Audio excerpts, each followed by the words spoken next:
Ameerika Ühendriigid jätkavad ka edaspidi relvade tarnimist Ukrainale PureL programmi raames, samal ajal kui Euroopa testib Euroopa alternatiivi NATOle. Jah, Euroopa Liidu sees meenutati, et neil on samuti sõjalised kohustused üksteise ees. Trumpi administratsiooni Ukraina toetamise suhtes valitseva skepsise ja Iraani sõja taustal tegi Pentagon ootamatult Kiievile meeldiva avalduse. Pentagoni poliitikaküsimuste asejuht Elbridge Colby teatas viimasel Rammsteini kohtumisel, mis toimus 15. ja 16. aprillil, et relvatarneid PureL-i programmi raames Ukrainale jätkatakse. Hoolimata kõigest, kuigi Euroopale endale annab USA relvi vähem. Samuti vihjati Trumpi poolt, et Euroopa peaks võimalikult kiiresti üle minema oma relvastusele, kuid see ei puudutanud taas Ukrainat. Ja see on ametlik avaldus, mis peaks lõpetama kõik manipulatsioonid, vähemalt nii väideti Pentagonis. Samal ajal viib Euroopa Liit läbi esimesed ulatuslikud sõjalised õppused vastastikuse abistamise mehhanismi aktiveerimiseks juhuks, kui mõne Euroopa Liidu liikmesriigi vastu pannakse toime relvastatud agressioon. Ja, see ei ole NATO õppus, see on esimene õppus, milles osalevad ainult Euroopa Liidu riigid.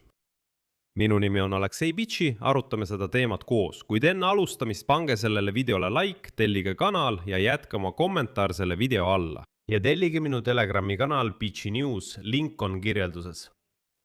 Nii et täna otsustati Pentagonis lõpuks i-le täpp peale panna USA sõjalise toetuse küsimuses Ukrainale. Pentagoni poliitika küsimuste asejuht Elbridge Colby viimasel Rammsteini kohtumisel, mis toimus 15. kuni 16. kuupäeval, 15. aprillil teatas ta, et relvatarnei PureL programmi raames Ukrainale jätkatakse. Ja oluline on see, et selle avalduse tegi just Elbridge Colby, sest ta on tuntud skeptik Ukraina suhtes. See on see inimene, kes õhutas Pete Hegseti peatama luureandmete edastamist Ukrainale. See on see inimene, kes survestas relvatarneid Ukrainale pausile panema ja nii edasi. Ja nüüd avaldati Pentagoni veebilehel Elbridge Colby avalduse stenogramm. Elbridge Colby ja see avaldus on üsna huvitavad. Kogu tekstist õhkub teatavat jahedust Euroopa suhtes. Selles on taas tungiv nõue võtta Ukraina kaitsevõime eest vastutus enda peale. Ameerika Ühendriikide järkjärgulise täieliku taandumisega sellest rollist. Aga Colby tervitas samme, mis puudutavad relvade ostmist PureL-i programmi raames. Kogu mõte seisnes selles, et Euroopa ei saa tõenäoliselt enam nii palju abi USA-lt, kuid Ukraina puhul see nii ei ole. Kui relvade eest maksab Euroopa, tarmivad USA need kindlasti Ukrainale. Üldiselt jääb Trumpi väljapressimine praegu väljapressimiseks ja ikkagi saavad relvatööstuse hiiglaste finantshuvid võidu, kuidas see ka ei kõlaks. Muide varem teatas USA asepresident J.D. Vance rõõmsalt, et ta on uhke selle üle, et Ameerika Ühendriigid on täielikult lõpetanud Ukraina rahalise toetamise. Aga teate, kui asi jõudis selleni, et Ameerika relvatööstuse hiiglased hakkasid teenima miljardeid eurosid Euroopa raha Ukraina jaoks mõeldud relvade pealt, siis Vance'i sõnad tuhmusid ja kadusid kuhugi. Lisaks andis Elbridge Colby taas mõista, et Trump ootab ikkagi Euroopat osalemist Hormuzi väina blokeeringu lõpetamises, millest sõltuvad USA ja Euroopa suhted. Esiteks on väin juba avatud, nagu te täna teate, teisalt kõlas see nii rumalalt, sest see oli kontaktgrupi koosolek Ukraina toetuseks. Seal arutati Ukraina küsimusi, mitte Iraani omi, aga siiski. Järgmisena toon välja peamised teesid Elbridge Colby avaldusest. Teen teile sellise kokkuvõtte Colby kõnest. Euroopa peab kiirendama protsessi, et võtta enda peale kohustused kontinendi konventsionaalse kaitse eest. Trumpi operatsioon Iraanis nõuab märkimisväärseid ressursse, seega vabandust, ärge solvuge. President Trump andis õiglaselt mõista, et ootab partneritelt initsiatiivi Hormuzi väina julgeoleku tagamisel. Ja ta ütleb, ma rõhutan selle kriitilist tähtsust, et meie suhted liiguksid edasi. Huvitav, eks? Kord ütleb Trump, et tal pole kellegi abi vaja, siis jälle nõuab, et teda aidataks. Colby ütleb, et ta ootabki seda abi. No otsusta siis ära. Alles täna ütles Trump, et pärast Hormuzi väina avamist helistati talle NATO-st ja pakuti abi, aga ta ütles, mul pole enam teie abi vaja. Ma avasin juba ise väina, aga teie tulete nüüd mind aitama. Ja neile üksikutele kommenteerijatele, kes ikka veel selliseid kommentaare minu saadete all kirjutavad, tahan öelda, et see, et Hormuzi väin avati, ei ole sugugi Donald Trumpi saavutus. Teate miks? Tuletan meelde, et enne Trumpi sõja algust Iraani vastu 28. veebruaril oli Hormuzi väin juba avatud. Probleemi ei ole lahendatud. Trump lõi selle probleemi ise ja lahendas selle siis kangelaslikult ise ära ja ütleb, et see on tema võit. Nii, edasi teatas Kolbi, et Ukraina kaitset toetati peamiselt Ameerika ladude varude vähendamisega, mis ei ole lõputud, ning ainult Euroopa abistava panusega.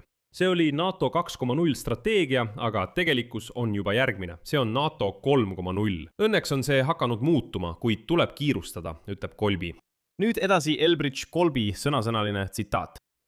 Euroopa peab rajama kontinendi kaitse ja sellest tulenevalt ka oma sõjalise toetuse Ukrainale tõeliselt jätkusuutlikule alusele. Oleme valmis jätkama abistamist selliste algatuste kaudu nagu Burel, kuid see toetus ei tohiks põhineda USA olulisel panusel.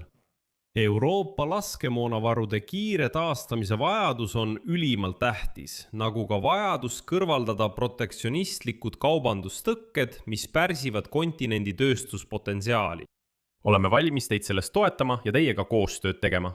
Usaldusväärse, võimeka ja integreeritud Euroopa kaitsetööstusbaasi arendamine ei saa olla lihtsalt püüdlus, vaid see on absoluutne eeltingimus usaldusväärseks heidutuseks ja kaitseks. See on ajalooline võimalus Euroopa kaitsealaseks ühtsuseks ja taas kord oleme valmis selles valdkonnas toetust pakkuma. See on otsustava tähtsusega selleks, et saavutada sõja lõpp Ukrainas tingimustel, mis on toetavad. Nagu te teate, jätkavad Ameerika Ühendriigid relvade ja varustuse tarnimist Ukrainale PureReali algatuse raames. Me kutsume Euroopat üles kasutama seda vahendit Ukraina kõige olulisemate vajaduste rahuldamiseks. See tähendab, et Kolbi ütles otse välja, et me jätkame relvatarneid Turelli programmi raames. Teie peate lihtsalt nende tarnete eest maksma, aga meie ei kavatse peatuda. Lisaks on oluline märkida, et Ukraina sõlmib praegu aktiivselt erinevate Euroopa riikidega kaitselepinguid, mis just nimelt näevad ette ühiseid kaitsetööstusettevõtteid. Selleks, et Ukraina ja Euroopa suudaksid end ise relvadega varustada. Ehk siis just sellest räägibki Elbridge Kolbi. Edasi, Kolbi sõnul peab Euroopa kiirendama üleminekut NATO 3.0, mis tähendab kaitsekulutuste suurendamist ja Euroopa enesekaitse põhimõttele üleminekut. Tsitaat. Järjekindel ja märkimisväärne Euroopa panus Ukrainale mõeldud PureReali allatusse on selliste muutuste tervitatav märk, kuid veelgi olulisem on, et Euroopa peab suurendama oma võimekust, et neid vajadusi iseseisvalt katta.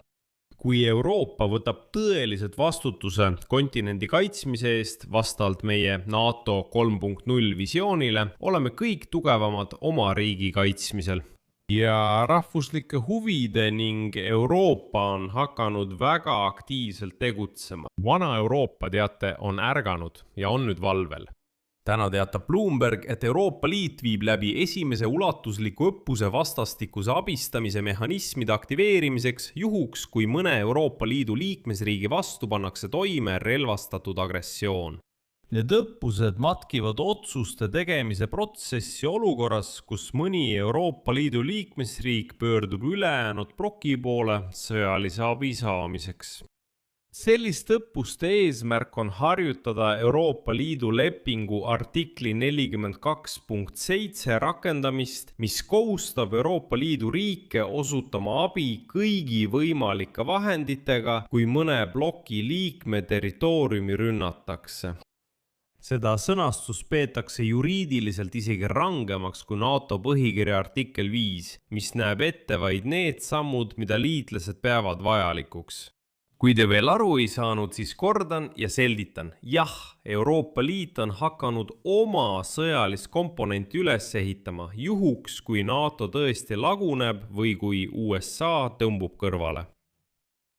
Siin panen 3 punkti. Teie järeldused, teie arvamus selle kohta. Kirjutage kommentaaridesse. Ja kui soovite selle kanali tööd toetada, saate seda teha selle video kirjelduses olevate linkide ja andmete kaudu. Olen teie annetuste eest tänulik. Sellega on kõik. Hoolitsege enda eest, kõike head.